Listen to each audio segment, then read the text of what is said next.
Bismillahirrahmanirrahim. Assalamualaikum warahmatullahi wabarakatuh.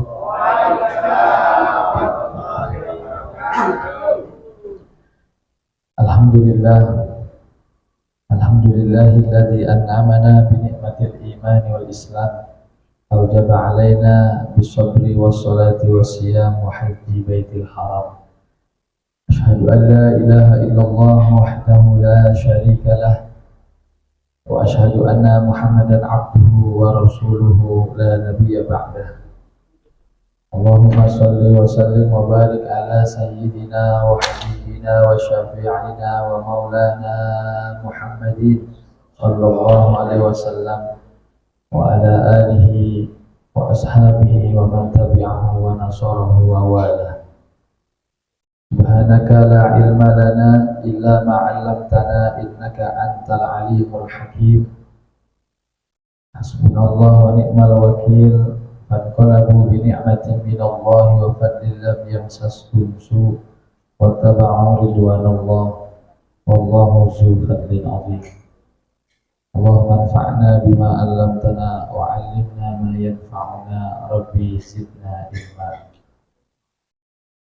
Hadratul mukarramin wal mukarramat yang kami muliakan, bapak-bapak, ibu-ibu, shaimin dan shaimat, jamaah salat zuhur yang alhamdulillah baru saja kita melaksanakan salat zuhur berjamaah seraya kita menjalankan ibadah puasa yang sudah sampai pada hari ke-21. Kita berdoa kepada Allah Subhanahu wa taala, semoga rangkaian ibadah puasa yang sudah kita jalani dan sholat-sholat malam, zikir-zikir, bacaan-bacaan Al-Quran, sedekah-sedekah yang sudah kita laksanakan, kiranya semua diterima oleh Allah Subhanahu wa taala. Amin. Bapak Ibu jamaah shaimin shaimat yang dimuliakan Allah, kita sudah memasuki 10 hari terakhir di mana kita berhadapan dengan kenyataan begitu banyak program-program yang mengakhiri Ramadan, mengungkapkan kegembiraan Hari Raya Idul Fitri dengan berbagai macam program-program yang sejatinya kita harus menelusuri apakah program-program akhir Ramadan ini bersesuaian dengan maksud dan tujuan daripada pencapaian puasa yang diwajibkan oleh Allah Subhanahu wa taala kepada kita. Bahwa merencanakan Hari Raya Idul Fitri itu tidak salah. Membahagiakan orang-orang di sekitar kita lewat pulang kampung juga tidak disalahkan. Tetapi yang paling penting bagi kita adalah menjaga bagaimana final puasa kita, target terbaik di dalam bulan Ramadan tahun ini, yang kita tidak tahu apakah tahun depan kita masih bisa berjumpa dengan Ramadan. Oleh karena itu, saya mengajak kepada diri sendiri dan semua yang hadir, meskipun kita tetap melaksanakan aktivitas, bekerja, berusaha, tapi mudah-mudahan kita tidak keluar daripada cita-cita besar kita. Bagaimana dengan puasa yang kita laksanakan, sholat-sholat malam yang kita tunaikan, betul-betul Allah sampaikan kita kepada kondisi yaitu suci sesuci-sucinya, atau dalam bahasa agama fitrah. Amin ya rabbal alamin. Para jamaah yang dimuliakan Allah, di antara bagian-bagian ayat Al-Baqarah yang menceritakan tentang kewajiban puasa Ramadan, itu ada di ayat ketiganya. Allah Subhanahu wa taala berfirman, A'udzubillahi minasyaitonir rajim. Bismillahirrahmanirrahim. Wa idza sa'alaka 'ibadi anni fa inni qarib. Ujibu da'watad da'i idza da'an falyastajibu li wal yu'minu bi la'allahum yarshudun. Ya, artinya, ya Muhammad, apabila hamba-hambaku bertanya kepada engkau tentang aku, katakanlah aku ini dekat. Wa idza sa'alaka ibadi anni fa inni qarib. Sesungguhnya aku ini dekat. Ujibu da'wata da'i idza da'an. Aku akan menjawab apabila hamba-hambaku ini memunajatkan, menyampaikan doa-doa dan permintaan. Bapak Ibu jamaah yang dimuliakan Allah, tidak ada kebahagiaan yang paling indah ketika kita bisa merasakan dekat kepada Allah Subhanahu wa Ta'ala. Karena sejarahnya adalah ketika Nabi kita, ayahanda kita, Abul Bashar, Nabi Adam alaihissalam turun ke muka bumi ini bukan perkara makan apa, bukan perkara tinggal di mana, bukan perkara bertetangga sama siapa, tapi perkara pertama yang dibawa oleh Nabi Adam turun ke muka bumi yaitu perkara taubat, ingin kembali kepada Allah. Maka ada mengatakan, kenapa bayi waktu dilahirkan menangis? Nah, pernah kan kalau dengar kisah-kisah tasawuf, kenapa bayi dilahirkan menangis? Karena dia merasa tidak berdaya. Ketika Allah tempatkan di tempat yang terjaga, di tempat yang penuh kasih sayang, di tempat yang tiada dosa, namanya rahim, maka kemudian ketika dia keluar ke dunia, dia akan berhadapan dengan perjuangan yang berat. Dia akan terlena, dia akan lupa, sehingga sebelum dia dilahirkan oleh Allah ditanya di alam rahim, alastu birabbikum? Qalu bala. Wahai janin-janin, wahai calon-calon manusia, wahai jiwa-jiwa, apakah aku ini Tuhanmu? Qalu bala syahidna.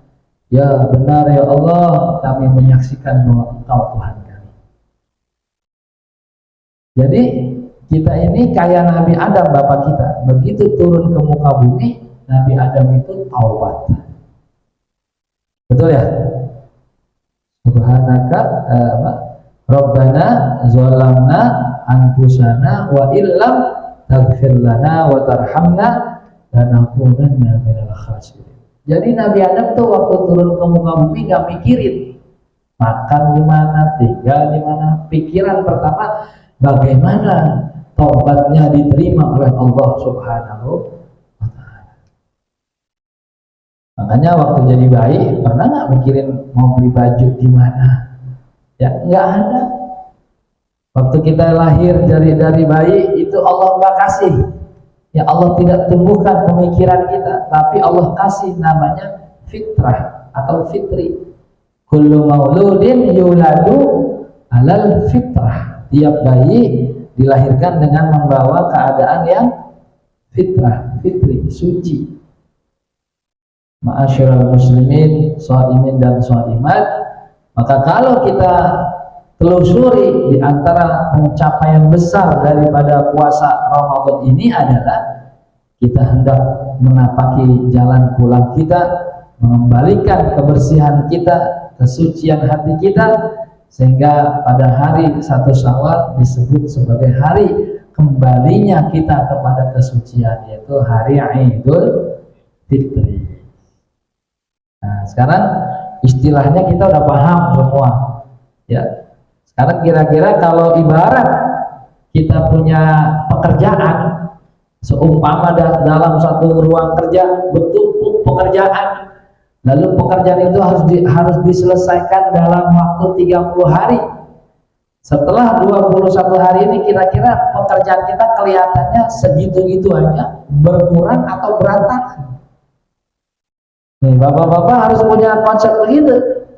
Satu, kira-kira udah hatam Quran belum? Nah,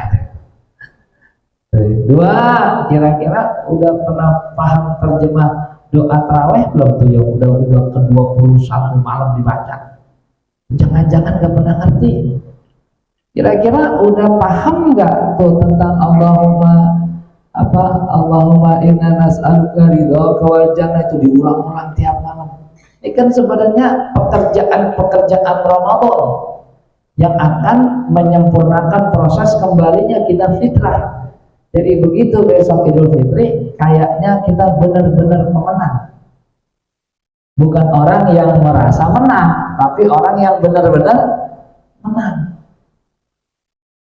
Begitulah Ramadan dari tahun ke tahun ya. Kita diajarin oleh Allah.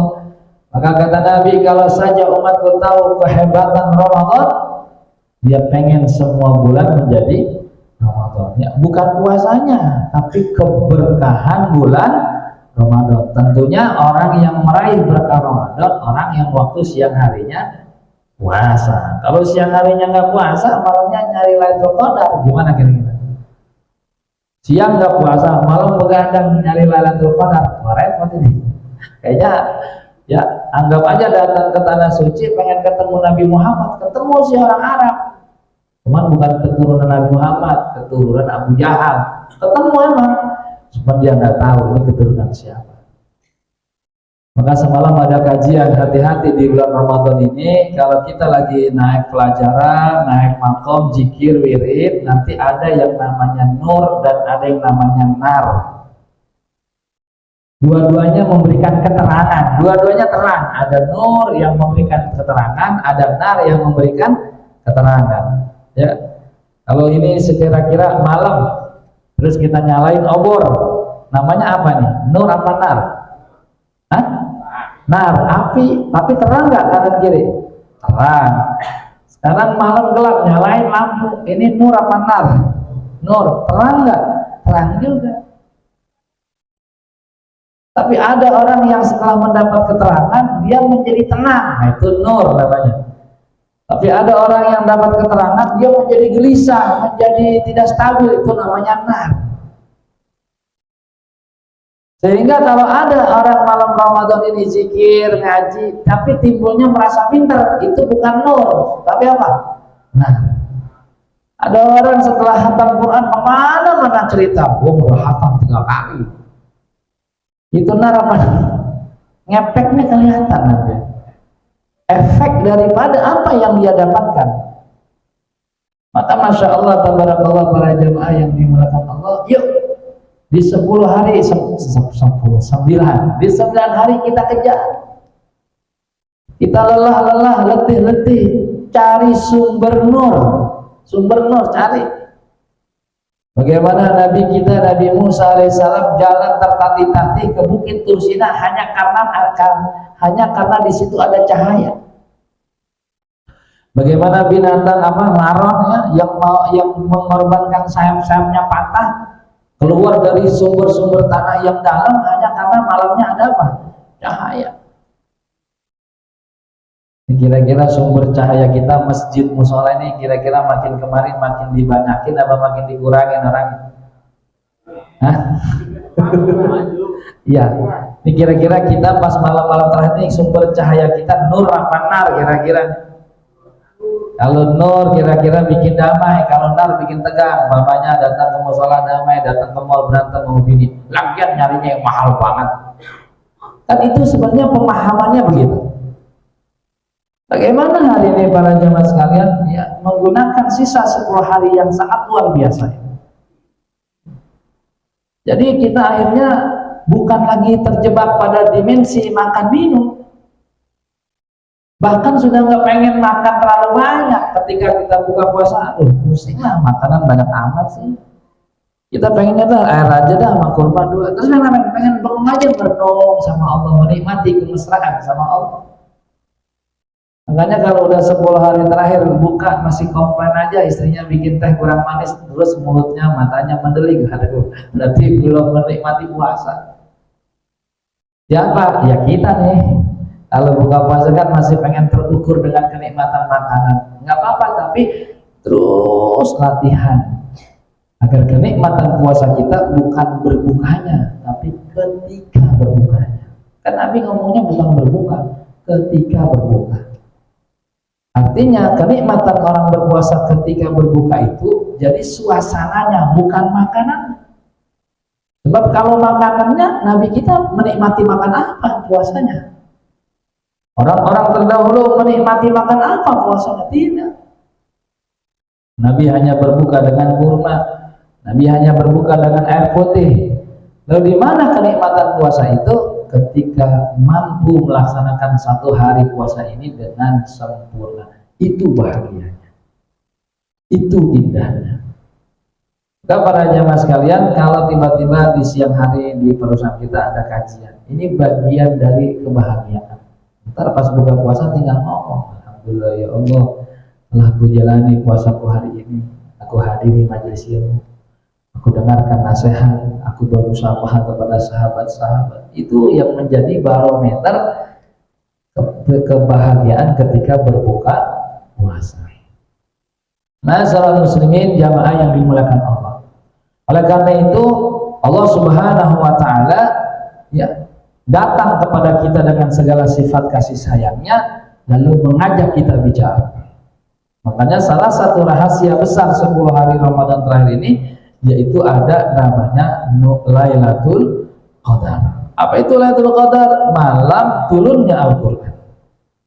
Kenapa sedemikian penting Al-Quran ini? Ya karena dari Al-Quran itulah akhirnya bagaimana Rasulullah SAW berhasil yang melaksanakan sebuah perjuangan dakwah, membawa risalah yang agung ini dalam waktu 23 tahun berhasil ya mengajak masyarakat yang sangat terbelakang secara peradaban, yang sangat terbelakang ya, secara pengetahuan, tapi dengan sumber besar Dusturul Islam, undang-undang Islam yang namanya Al-Quran, terciptalah umat yang sangat-sangat penuh dengan akhlak dan ilmu pengetahuan. Nah makanya 10 hari ini mah asiknya nih bapak-bapak nih kalau malam sebelum tidur baca Quran gitu, atau bedah Quran, atau jangan panjang-panjang dah, terbersit aja di hati. Kenapa sih ya tarawih itu suratnya itu mulu? Alhaqumut takasur terus. Emang ada apa sih dengan alhaqumut takasur? Asik kan nih kira-kira? Kemarin Pak, kemarin saya ngebahas surat Al-Humazah. Apanya Al-Humazah? Halo? Hah? Ini saking tawaduknya jadi nggak mau jawab. Al-Humazah kan tiap malam dibaca tuh. Wailul likulli humazatil lumazah alladzi jama'a malan wa addada. Al-Humazah artinya pengumpat. Pengumpat itu di situ garis miring pencaci. Kalau kita kan mengumpat itu menyembunyikan diri gitu ya, betul nggak? Tapi ternyata pengumpat itu juga ngatain yang jelek-jelek. Tapi nggak mesti kalimatnya jelek, enggak. Kalimatnya bagus, tapi dia menyembunyikan. Wailul likulli humazatil lumazah. Celakalah orang-orang yang mengumpat dan mencaci. Terus siapa mereka?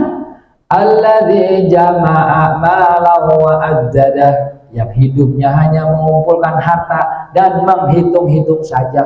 Nggak ketemu mencaci dengan ngumpulin harta. Coba nyambung nih dua ayat ini. Namanya dia mah kerjanya mencaci maki aja. Pokoknya ada orang di depan dia salah mulu, kita jalan salah, itu masih nyambung. Tapi ketika ada orang ditunjuk pencaci maki, pengumpat, emang apa dia mencaci maki, mengumpat? Itu dia ngumpulin harta aja, kan nggak nyambung ini. Untuk memahaminya, bagaimana mungkin orang kerja ngumpulin harta itu dianggap pencaci maki sama agama, pengumpat sama agama? Yahsabu annama lahu alada, si orang tersebut menyangka bahwa hartanya akan kekal. Itu artinya apa? Orang yang hidupnya nggak pernah peduli sama agama, nggak pernah nanya-nanya tentang agama, nggak pernah pengen punya niatan nyuksesin agama, besarin agama, memperluas siar agama. Dia pokoknya gua kerja, gua punya harta, besok punya mobil, besok punya tanah, bagaimana pesantren biarin, bagaimana majelis taklim biarin, bagaimana ono fakir miskin biarin. Dan yang penting saya nggak ganggu dia kan. Yang penting saya nggak ganggu dia. kita banget nggak tuh kira-kira? Diundang ngaji susah banget datangnya. Ada begitu ada? Hah? Emang yang undang ngaji siapa? Allah. Sombong amat, sombong. Sama diundang azan, yang azan emang bukannya, yang azan teman kita, tapi kan panggilannya bukan panggilan teman kita ini azan. Panggilan siapa? Panggilan Allah. Betapa kita asik menumpuk-numpuk harta, menghitung-hitung harta. Kayaknya kita udah merasa aman kalau sudah punya harta. Udah aman kalau besok lebaran udah beli baju. Udah aman kalau sudah punya buat kue lebaran. Artinya kan kita masih di dunia ini mah, belum kenal Allah. Kenapa nggak kepikiran datang ke majelis setahunan kita punya guru di Ramadan, kita datang guru kita, nggak sempet-sempetnya aja. Kenapa kita nggak tengokin pamannya kita punya masjid, ada perlu apa? Pengen nggak sih harta kita ini ada di jalan Allah? Kenapa dipanggil dulu, diajak dulu? Kenapa nggak jalan sendiri? Kenapa diundang? Ini ada ini. Ya, insya Allah kalau sempat. Insya Allah kalau sempat. Kala layung bazanna, jangan begitu. Ini kan yang ngomong Allah. Jadi kalau orang mah bahasanya begini, bahasanya. Ini maaf nih Bapak, coba kita buka apa namanya? Cita rasa kita. Ya, ini kan kita umpamanya begini, umpamanya kita punya orang tua. Ya, orang tua kita umpamanya lagi kurang sehat. Ya, terus kita maaf, nanya Mas sehat? Ya nih, gua lagi kurang sehat. Udah nanya doang, via telepon. Kita fokus saja. Kira-kira emak kita ngucap apa? Anak nanya doang. Orang mau kemari, teng jeruk kek, paham kira-kira?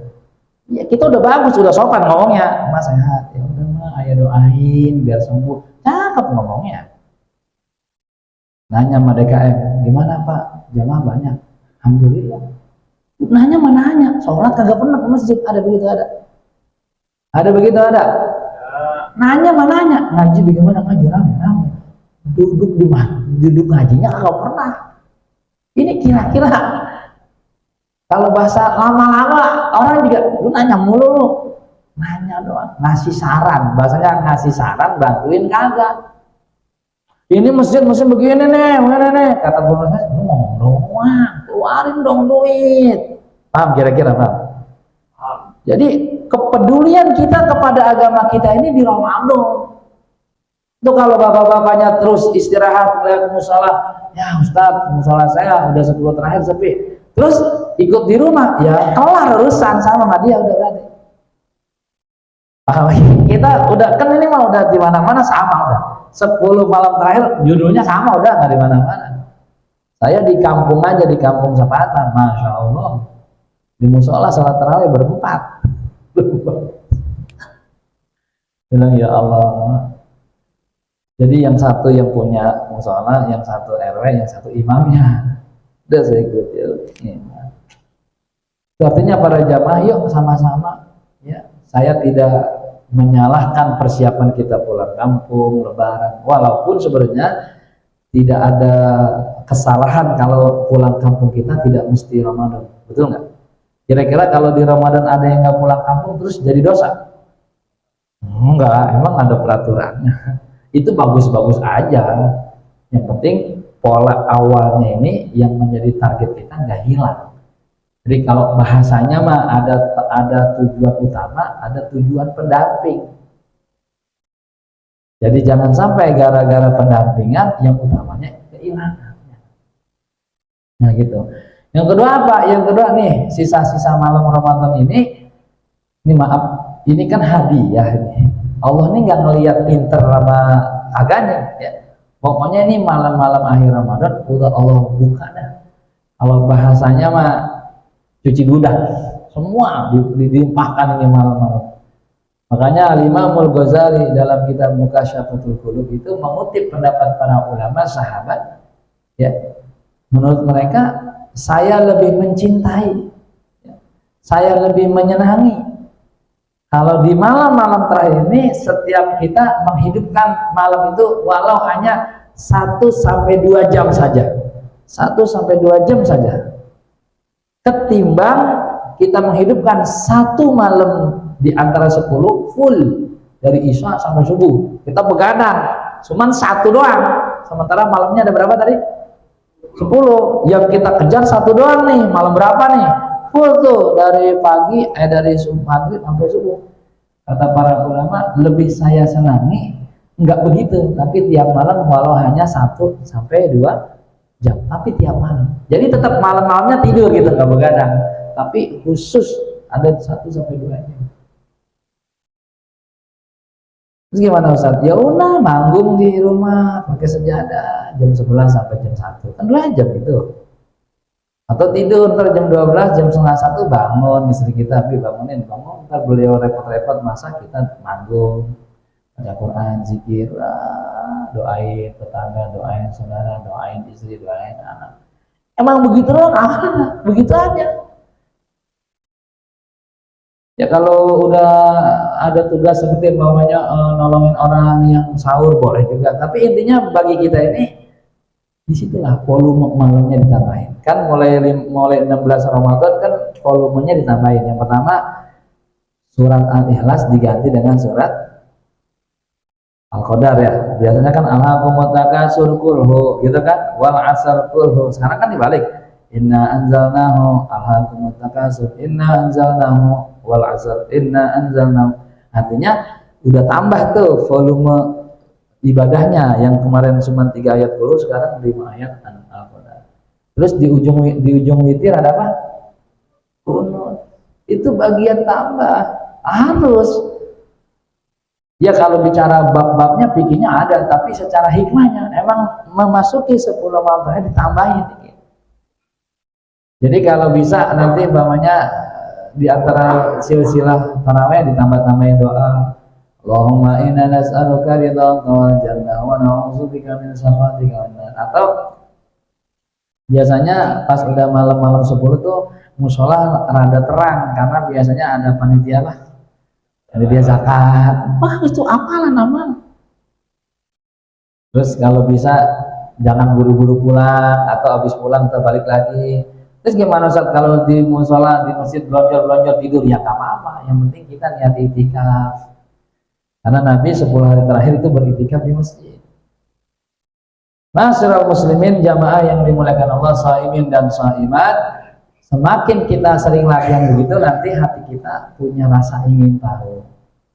Sama begini Pak, kalau kita kan bergaul, ketemu kemarin, kan belum akrab, ketemu lagi, lama-lama seminggu sekali ketemu, kan jadi akrab. Ketika akrab, ada nggak rahasia yang ketahuan?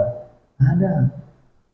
Oh, dia mah pantesan emang gitu ya, karena dia bagiannya pejabat gitu. Lama-lama tahu dari kata akrab, dari kata qoraba, dekat. Qorib itu dekat. Makanya Allah Subhanahu wa taala tadi di ayat tadi kasih tahu Muhammad, saya ini dekat. Jadi kita nggak deketin Allah atau itikafnya. Kalau ditanya ngapain? Ya pengen dekat sama Allah, udah itikaf. Ya udah kita baca Quran, kita zikir. Nah, dari situ Allah mudah-mudahan ngasih hadiah tuh di antara malam-malam mulia. Apa ada kenikmatan menyebut nama Allah? Amin. Apa ada kemudian kita ketemu orang? Kan salah satu ciri kata Ibnu Athaillah, kalau Allah sudah mulai cinta kepada seorang ini, maka seseorang ini akan dikenalkan oleh Allah kepada kekasih Allah. Kalau bahasa kita kan kekasih Allah itu wali. Jadi di antara ciri kita sudah mulai Allah senangin, kita ketemu orang soleh. Siapa yang ya? Enak, omongannya enak amat ya. Kayaknya hati saya kalau dengar dia adem ya. Saya mau ke rumahnya. Terus itu dijaga, jangan dijauhin. Udah dikasih alamatnya.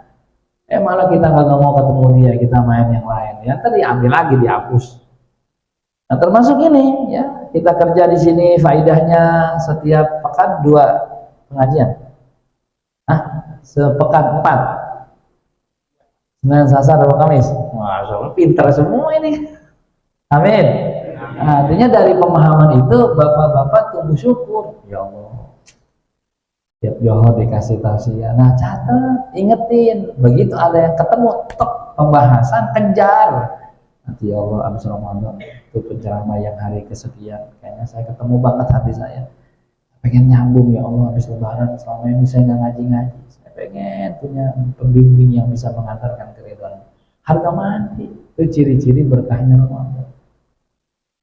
Jangan punya pengalaman di Ramadan waktu buka puasa di sana enak ya, ntar habis Lebaran kita makan-makan. Nah, itu matu jadi makan lagi jadinya. Jangan ya. Tapi di Ramadan itu rahasianya rahasia ilmu. Rahasia apa? Rahasia amal. Jangan sampai nanti kita kehilangan momentum. Saya yakin Bapak Ibu yang ada di sini dengan segenap perjuangan keikhlasan DKM merencanakan, memprogramkan, menyampaikan undangan kepada guru-guru. Lalu guru-guru itu dalam keadaan berpuasa, dia datang dengan tempat yang jauh, dia menahan pedihnya panas macet. Saya yakin gak ada yang disia-siakan sama Allah. Saya yakin di balik semua kesulitan itu ada kebahagiaan yang sedang menunggu kita. Yaitu apa? Yaitu begitu selesai Ramadan, tampillah sebagai jiwa-jiwa yang baru, jiwa-jiwa yang bersih, yang begitu bersih segera bingkai ya, dengan program-program ngaji mingguan, ngaji bulanan, terus zikir di mana, terus sedekah kemana, itu begitu. Kalau itu tidak kita rencanakan sekarang, Allah tidak akan merubah nasib suatu kaum kalau kaum itu sendiri tidak mau merubahnya. Allah udah kasih hari ini penawaran, ini loh, ya kan? Hanya karena kalian tidak makan dan tidak minum, betapa hati kalian takluk dan tunduk. Kemarin saya buka puasa alumni SMA 2 Aceh, yang bintang 2, yang angkatan laut, yang lawyer. Saya paling muda, ini udah senior-senior. Ya bercanda, namanya udah lama, orang Aceh semua. Sambutannya luar biasa, mantan Aceh agak bagus, agamanya bagus. Udah saya cuma buka, saya bilang, ini bapak-bapak nih ada yang tinggal di sini, ini bisa menyatu begini cuma satu modalnya, saya bilang. Karena dibikin lapar sama haus. Saya bilang, kalau bicara buka puasa enakan di rumah masing-masing. Tapi kenapa begitu ada undangan buka puasa bersama, kenapa pada peduli sama adik kelas, kakak kelas, teman-teman? Karena di situ ya bekas-bekas puasanya sudah ada pengaruh. Termasuk ini bapak ini, kenapa ngaji? Ini kan karena nggak makan nggak minum. Coba kalau hari ini makan siang ada, nih kira-kira nengok jam nih. Ustaz nih saya mau makan jam berapa nih, masih ceramah aja kan, kita kan gangguannya tuh. Itu kan soalnya mudah doang tuh. Begitu kita tidak terlalu peduli makan minum, asik aja ngaji begini. Emang ada masalah apa? Gak ada masalah apa kan ya? Malah hati kita, iya juga ya, hidup ini bakal mati. Jadi sesungguhnya kita jangan menuhankan makanan dan minuman, maka kita dinafikan. Sama ketika Nabi Musa, Bani Israel minta, kalau emang ini Musa engkau punya Tuhan, coba ini ada orang meninggal, hidupin. Maka Allah bilang, ya udah suruh aja mereka menyembelih Al-Baqarah apa? Sapi. Bapak tahu, sapi itu kan Tuhannya Bani Israel. Jadi Allah menghinakan Bani Israel, suruh motong sapi. Tersinggung dia. Kok motong sapi? Sapi ini binatang yang saya hormati. Kata Nabi Musa, ya kan lu mau minta keajaiban, coba potong sapi. Biar ini orang hidup. Makanya dia banyak nanya, sapinya yang bagaimana? Kenapa dia banyak? Karena bagi dia sapi ini barang istimewa. Kan sebagian sebagian umat Bani Israil kan ada yang menyembah patung sapi. Nah kita ini kagak kasih diatur makan minum karena mungkin sebagian kita ada yang menjadikan makan minum sebagai Tuhan. Ya buktinya tadi pokoknya hidup udah tenang, yang penting udah ada makan, udah ada minum, udah ada rumah, udah ada buat tahun depan, udah ada apa asuransi. Jadi kan kita menuhankan selain Allah. Makanya kan sebagian mengatakan janganlah kalau yang belum asuransi. Kenapa? Seperti menggantungkan nasib kita kepada, ya itu kan masalahnya tergantung niat kita. Sekedar mau nabung atau memang ngarep-ngarep kalau sakit nanti dapat apa namanya? Ya namanya apa Pak kalau jaminan. Kan katanya orang beriman jaminannya siapa? Allah. Akhirnya termasuk saya juga nggak paham, dibawa kabur duitnya. Akhirnya kita paham, oh iya ya, seperti itu. Mungkin karena sudah ada pertanyaan atau gimana? Ya, saya berharap kalau punya pertanyaan nggak apa-apa, nggak ada. Yang penting yuk sama-sama kita berdoa. Kita mohon sama Allah nih biar bapak-bapak punya agenda baru habis Lebaran. Kalau bapak-bapak, ibu-ibu menganggap Ramadannya berhasil, ada perubahan yang lebih baik. Tapi kalau habis Ramadan kesononya sama kayak sebelum Ramadan, berarti nggak ada apa-apa. Kenapa? Karena sesungguhnya kita tempatnya salah dan dosa. Sesungguhnya kita terlalu kering dari amal ibadah. Sesungguhnya kita terlalu sedikit dari ilmu yang manfaat. Keasyikan kita dengan dunia udah telah menyita waktu, sehingga kita lebih cinta dunia daripada lebih cinta akhirat. Wajar, maka datang Ramadan untuk mengingatkan walal akhiratu khairul laka. Kesadaran yang ada di Ramadan diikat di niat. Apa yang saya katakan tadi nggak mungkin selama 3 minggu saja umpamanya dengan pengajian yang Bapak temukan, atau mungkin di musola di masjid Bapak salat tarawih ada kultum, nggak mungkin nggak ada yang nyangkut, nggak mungkin nggak ada yang di hati. Ya juga ya, nggak mungkin, karena ini hari-hari penuh hidayah, hari-hari penuh ilmu. Nah begitu Bapak nangkep, ada rasa minta sama Allah. Habis Ramadan ya Allah, saya ingin terus menikmati kelezatan ibadah kepadamu. Habis Ramadan ya Allah, saya ingin pikiran saya tidak hanya diisi dengan planning dunia, tapi juga saya pengen punya bagaimana kematian saya husnul khotimah. Kira-kira ya Allah, kalau kemarin-kemarin hati saya senang dengan dunia, saya pengen habis Ramadan hati saya senang dengan amalan, supaya hati ini tenang. Nah, itu diniatin, nanti habis Ramadan dilaksanakan. Kita baca Al-Fatihah. Semoga keluarga besar PT ABC Al-Kalim yang hadir ataupun yang tidak berkesempatan hadir, semua puasa-puasa kita diterima oleh Allah, disampaikan sampai dengan akhir Ramadan. Dan kita juga mendoakan semoga bacaan-bacaan kita, sedekah-sedekah kita ini akan memberikan kesan yang baik kepada batiniah kita, sehingga boleh jadi tubuh kita makin lemah, pikiran kita makin terbatas, tapi jiwa kita menjadi jiwa yang besar, jiwa yang dibanggakan oleh Allah. Ya ayyatuhan nafsul mutmainnah. Al-Fatihah. A'udzubillahi minasyaitonirrajim. Bismillahirrahmanirrahim. Alhamdulillahirabbil alamin. Arrahmanirrahim. Maliki yaumiddin. Iyyaka na'budu wa iyyaka nasta'in. Ihdinas siratal mustaqim. Siratal ladzina an'amta 'alaihim ghairil maghdubi 'alaihim waladdallin. Amin. Demikian dapat kami sampaikan. Terima kasih, mohon maaf. Wabillahi taufiq wal hidayah. Assalamualaikum warahmatullahi wabarakatuh.